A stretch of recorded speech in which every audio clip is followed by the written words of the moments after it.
வணக்கம். Welcome to Guru Shanthi kitchen. இன்றைக்கி குழந்தைங்களுக்கு ரொம்ப பிடித்தமான உருளைக்கிழங்கு சாதம் தாங்க பண்ண போகிறோம். இது ஒரு நல்ல லஞ்ச் பாக்ஸ் ரெசிபின்னு கூட சொல்லலாம்.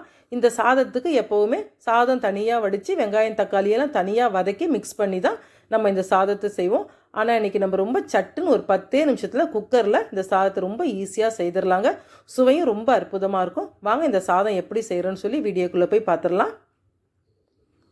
இப்போ நான் 200 கிராம் அளவுக்கு புழுங்கல் அரிசி தாங்க எடுத்துருக்கிறேன். நம்ம டெய்லி சாப்பாட்டுக்கு யூஸ் பண்ணுற அரிசி தான். இந்த அரிசியை நல்லா வாஷ் பண்ணிவிட்டு ஒரு 10லேருந்து 15 நிமிஷம் நல்லா ஊற வச்சு எடுத்துக்கோங்க. இப்போ குக்கர் ஸ்டவ்வில் வச்சு நல்லா ஹீட் பண்ணியாச்சு. ஹீட் ஆன பிறகு இதில் 2 டேபிள் ஸ்பூன் அளவுக்கு நம்ம சமையல் எண்ணெய் சேர்த்துக்கலாம். எண்ணெய் நல்லா ஹீட் ஆகட்டும். இப்போ இதில் 2 பட்டை, 2 லவங்கம், 2 ஏலக்காய், 2 பிரிஞ்சி இலை, அரை ஸ்பூன் அளவுக்கு சோம்பு சேர்த்துடலாம். பிரிஞ்சி இலை கொஞ்சம் சின்னதாக தான் எடுத்துக்கோங்க. இப்போ இதை எண்ணெயில் சேர்த்து நல்லா பொரிய விட்டுறலாம். பட்டை சோம்பெல்லாம் நல்லா பொரிஞ்சதும் இதில் இப்போ நம்ம வெங்காயம் சேர்த்துக்க போகிறோம். நான் ஒரு பெரிய வெங்காயம் நல்லா நீல வாக்கில் இந்த மாதிரி கட் பண்ணி சேர்த்துருக்கிறேன். வெங்காயம் நல்லா வதங்கட்டும். வெங்காயம் நல்லா கலர் மாறி வரணும். அதிகமாக குழஞ்சிராமல் வெங்காயம் பார்க்குறதுக்கு முழுசாக இருக்கணும். ஆனால் நல்லா கலர் மாறி இருக்கணும். அந்த அளவுக்கு வதக்கிக்கலாம். பாருங்கள், இப்போ இதில் 2 பச்சை மிளகாவை கட் பண்ணி சேர்த்துக்கலாம். அரை ஸ்பூன் அளவுக்கு இஞ்சி பூண்டு பேஸ்ட்டு சேர்த்துக்கோங்க. சின்ன பல்லு பூண்டை ஒரு 7-8 பல்லு பூண்டு பல்லு சேர்த்துக்கலாம்.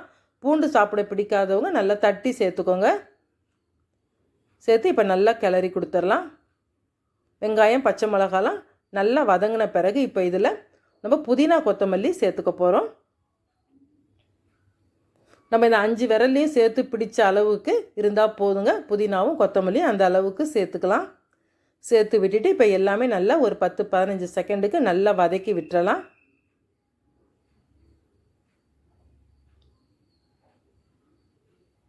நல்லா வதங்கியாச்சு. இப்போ இதில் நம்ம தக்காளி சேர்த்துக்கலாம். நான் 2 தக்காளி மீடியம் சைஸில் தான் எடுத்துருக்கிறேன். இதை நல்லா நீல வாக்கில் கட் பண்ணி சேர்த்துக்கலாம். சேர்த்து விட்டுட்டு வெங்காயம் தக்காளியெல்லாம் நல்லா வதக்கி விட்டுருவோம். இந்த சாதத்தை நம்ம பாஸ்மதி ரைஸில் கூட பண்ணலாங்க. அதே மாதிரி பச்சரிசியில் கூட பண்ணலாம். தண்ணியோட அளவு தான் மாறுபடும். பாஸ்மதி ரைஸ்ன்னு சொன்னிங்கன்னா 1க்கு 1.5 சேர்த்துக்கோங்க. பச்சரிசினா 1க்கு 2 சேர்த்தா போதும். இப்போ நல்லா வதங்கியாச்சு. இப்போ இதில் நம்ம உருளைக்கிழங்கு கட் பண்ணி சேர்த்துக்கலாம். நான் 2 மீடியம் சைஸ் உருளைக்கிழங்கு இந்த அளவுக்கு கட் பண்ணி இருக்கிறேன். நீங்கள் இதை விட சின்னதாக வேணுனாலும் கட் பண்ணி சேர்த்துக்கோங்க. ஒரு 3/4 ஸ்பூன் அளவுக்கு குழம்பு மிளகாய் பொடி சேர்த்துருக்கிறேன். 1/4 ஸ்பூன் காஷ்மீரி சில்லி பவுடர் சேர்த்துக்கலாம். தேவைக்கு உப்பு சேர்த்து விட்டு நல்லா கிளறி கொடுத்துருங்க.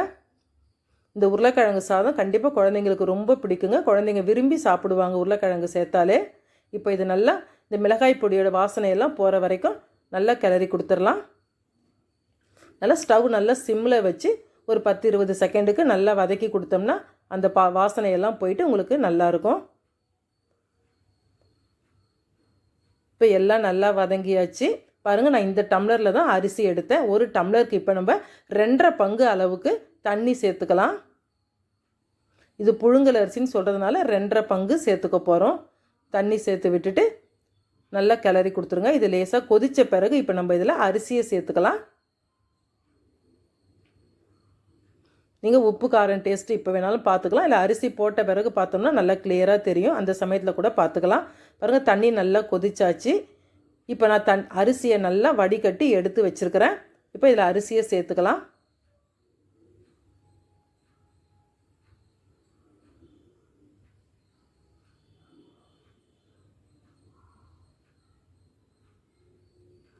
அவ்வளவுதான், அரிசியெல்லாம் சேர்த்தாச்சு. நம்ம இந்த சமயத்தில் உப்பு டேஸ்ட்டு பார்த்திங்கன்னா கரெக்டாக இருக்கும். இப்போ எல்லாம் சேர்த்த பிறகு இன்னும் கொஞ்சம் கொதித்து வரட்டும். அதுக்கப்புறமா நம்ம குக்கர் மூடி போட்டு மூடிக்கலாம். பாருங்கள், தண்ணி கொதிக்க ஆரம்பித்தாச்சு. இப்போ நான் குக்கர் மூடி போட்டுட்டேன். மூடி போட்டு விசில் போட்டுடலாம். ஸ்டவ் ஃபுல் ஃப்ளேம் வைக்காதீங்க. ஒரு மீடியம் சைஸை விட கொஞ்சம் அதிகமாக வச்சா போதும். வச்சுட்டு 2 விசில் விடுங்க போதும். பாருங்கள், நான் 2 விசில் விட்டு எடுத்துட்டேன். நல்லா ப்ரெஷர்லாம் அடங்கியாச்சு. இப்போ ஓப்பன் பண்ணி பார்த்துடலாம்.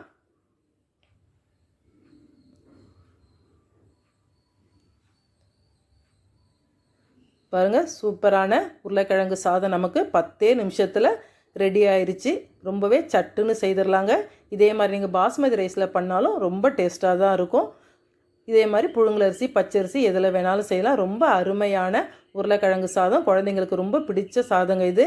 இது கூட நல்ல ஒரு காரசாரமாக ஒரு வறுவல் ஐட்டம் இருந்தால் ரொம்ப டேஸ்ட்டாக இருக்கும். நல்ல ஒரு வறுத்த முட்டையும் இதுக்கு ரொம்ப பெஸ்ட்டு காம்பினேஷனாக இருக்குங்க. இதே மாதிரி நீங்கள் ட்ரை பண்ணிவிட்டு கமெண்ட் பண்ணுங்கள், லைக் பண்ணுங்கள், ஷேர் பண்ணுங்கள். இந்த வீடியோ பிடிச்சிருந்தால் மறக்காமல் நம்ம சேனலுக்கு சப்ஸ்கிரைப் பண்ணிக்கோங்க. நன்றி.